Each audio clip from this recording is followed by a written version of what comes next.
Hi, I'm Ms. Vuong. Let's have a look at Language of Polynomials.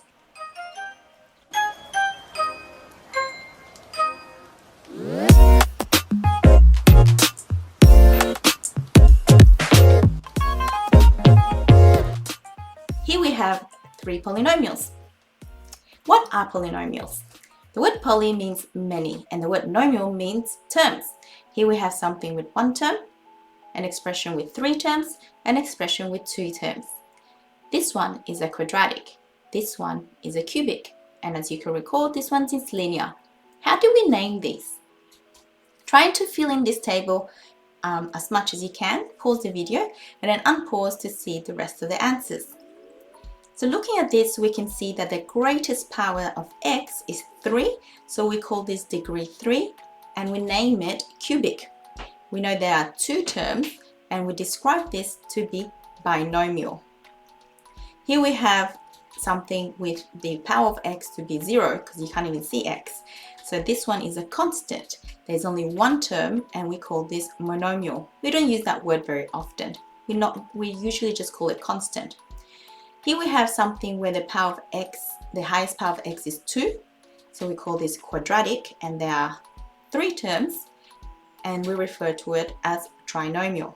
You might recall from factorizing quadratic trinomials that we were factorizing expressions or equations that look like this. And here we have something where x highest power is 1 and we refer to this as linear and there's two terms, so we call it binomial. Here's the general formula for a polynomial and we write it like so, where n is a natural number or 0. So here, for example, n would be 3 and a3 is the coefficient of the number in front of x to the power of 3. And a0 is always the last value or the constant. So the coefficient a0 to an, so all these a's here, are real numbers where an isn't 0. The first term is called the leading term. So the leading term here is 7x cubed, 3x squared and 4x. And the degree of the polynomial is given by the degree of the first term. So the degree of the polynomial here is 3, 0, 2, 1. So we look at the one with the highest power. A monic polynomial is a polynomial whose leading term has a coefficient of 1. The constant term is a term with index 0, or the power of x is 0. Let's do a couple examples where we substitute values in. Here we have p of 1, so wherever you see x, you substitute 1. So 1 to the power of 4 is just 1, 1 plus 1 is 2, minus 1 plus 4 is 5. P of negative 2, remember to use brackets so we don't make any mistakes with negative numbers.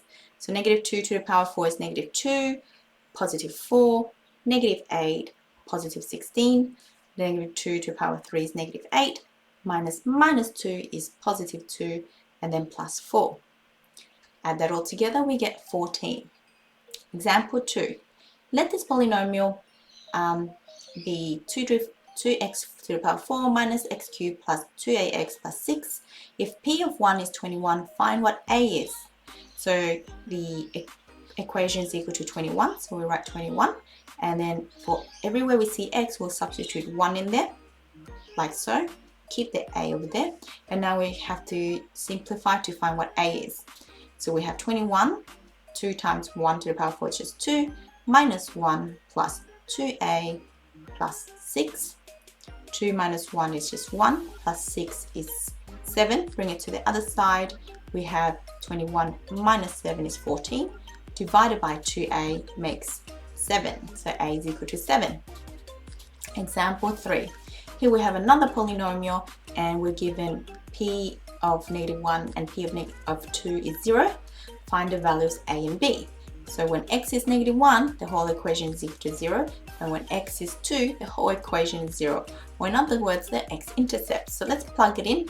So 0 equals, wherever you see x, put negative 1, like so. And then simplify. You might want to pause the video and try it yourself first. So 2 to the negative 1 when it's even is negative 2. Sorry, positive 2. And then negative 1 when it's odd, it's negative, but negative and negative makes a positive. Then again, negative 1 squared, that's an even number, so it's positive. then negative b, and then 20. So we have this equation by simplifying 2 plus 1 plus 20 is 23. Let's call this equation 1. So we've used that. Now we're going to use that section. So sub in 0 and all the 2's, and now expand.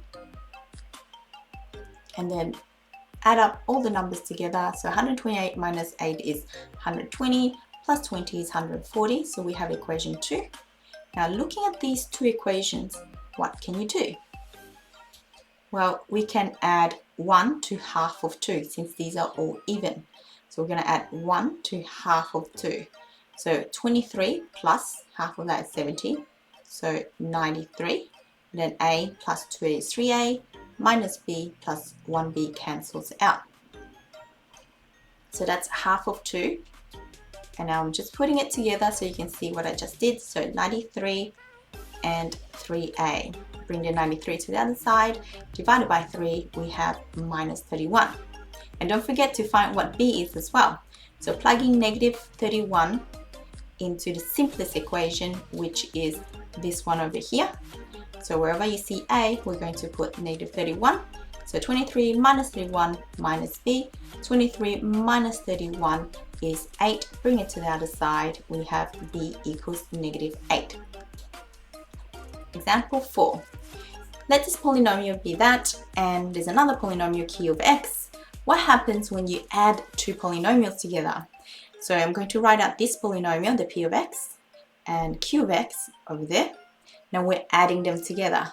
So when you add, you have to look for like terms. So 5x squared and plus 2x squared. And then we have the 4x matches the 5x and the 1 matches the 2. I've color coordinated for you so you can see a little bit better, but you don't have to do that. So now we have matching powers. So the 5 plus the 2, we have 7x squared.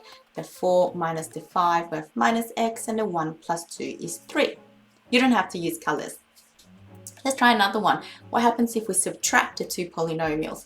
So you write them out and use brackets so that you don't confuse that negative.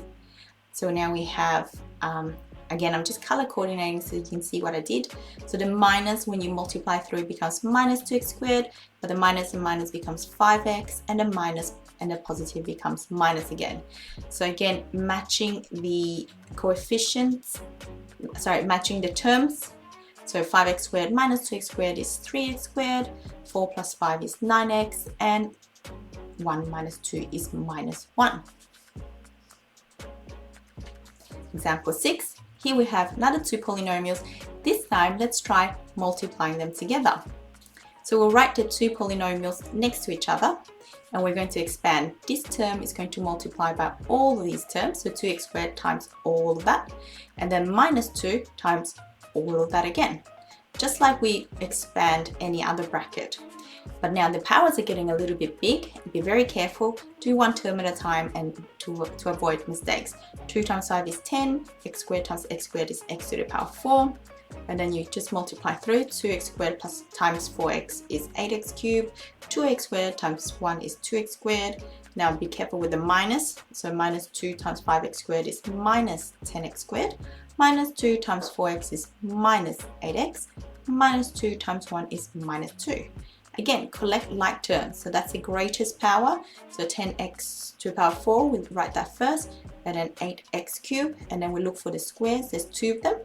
2 minus 10 is minus 8. And then the minus 8x and minus 2. Equating coefficients. Example 7. Two polynomials are equal if the corresponding coefficients are equal. Let's have a look at the example.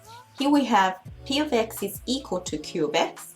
So these two things are said to be equal if the coefficient of each of these terms are the same.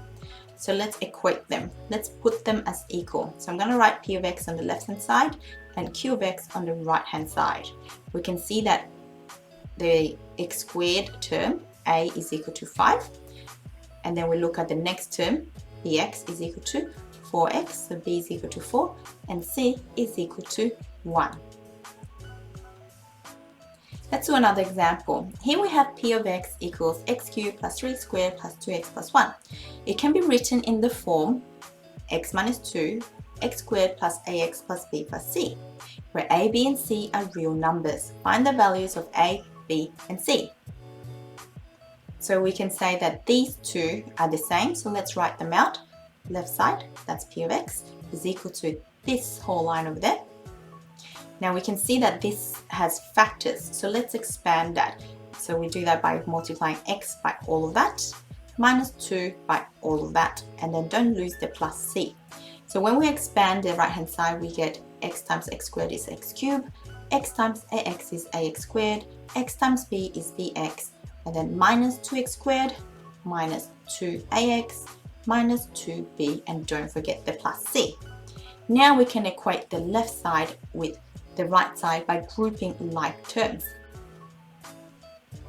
So here we have x cubed first, and then we grab the ax squared minus 2x squared. We're going to put them next to each other because they both have x squared.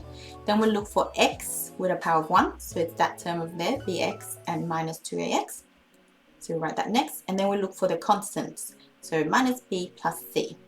So now that we've grouped them, we can equate them with the other side, the left side. So let's have a look. So here we have, well, the x cubed and x cubed is the same, so we won't do anything, but the x squared over here, so 3 is equal to minus 2 plus a. So then that means a is equal to 5. 3 plus 2 is 5. Now let's do the x to the power of 1. So 2 is equal to b minus 2a. So we know that a is equal to 5, so substitute the 5 in. We have 2 equals b minus 10, and then bring that to the left side. 2 plus 10 is 12, so b is 12. And the coefficient 1 is equal to minus 2b plus c. Again, we have b, so put 12 in there. Minus 2 times 12 is minus 24. 24, bring it over this side, becomes positive, so 1 plus 24 is 25. We have found a, b, and c. Be very careful with these examples, there's a lot. You might want to try them yourself one more time and then check your answers after that. Thanks for watching, I'll see you next time. Bye!